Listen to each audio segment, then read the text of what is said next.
রাষ্ট্রীয় মর্যাদায় সাবেক প্রধানমন্ত্রী ও বিএনপি চেয়ারপারসন খালেদা জিয়ার জানাজা নামাজ সম্পন্ন হওয়ার পর সমাধিস্থলের দিকে ধীরে ধীরে এগিয়ে যাচ্ছে তার মরদেহ বহনকারী গাড়িটি।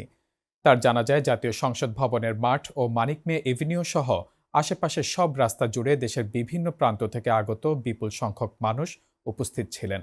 জানাজায় অংশ নেন বাংলাদেশের অন্তর্বর্তীকালীন সরকারের প্রধান উপদেষ্টা অধ্যাপক মোহাম্মদ ইউনূস, বিভিন্ন মন্ত্রণালয়ের উপদেষ্টা, সশস্ত্র বাহিনীর প্রধানগণ, প্রধান বিচারপতি জুবায়ের রহমান চৌধুরী, আন্তর্জাতিক অপরাধ ট্রাইব্যুনালের চিফ প্রসিকিউটর ও সুপ্রিম কোর্ট আইনজীবীগণ, রাজনৈতিক দলগুলোর শীর্ষ পর্যায়ের নেতা ও বিভিন্ন মুসলিম দেশের কূটনীতিকরা।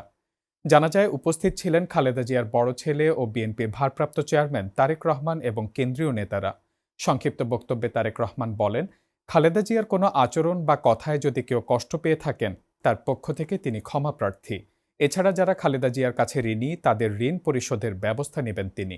মানুষের ভালোবাসায় সিক্ত হয়ে এই মুহূর্তে তার মরদেহ নেওয়া হচ্ছে জিয়া উদ্যানে এবং রাষ্ট্রীয় মর্যাদায় স্বামী জিয়াউর রহমানের কবরের পাশে সমাহিত করা হবে।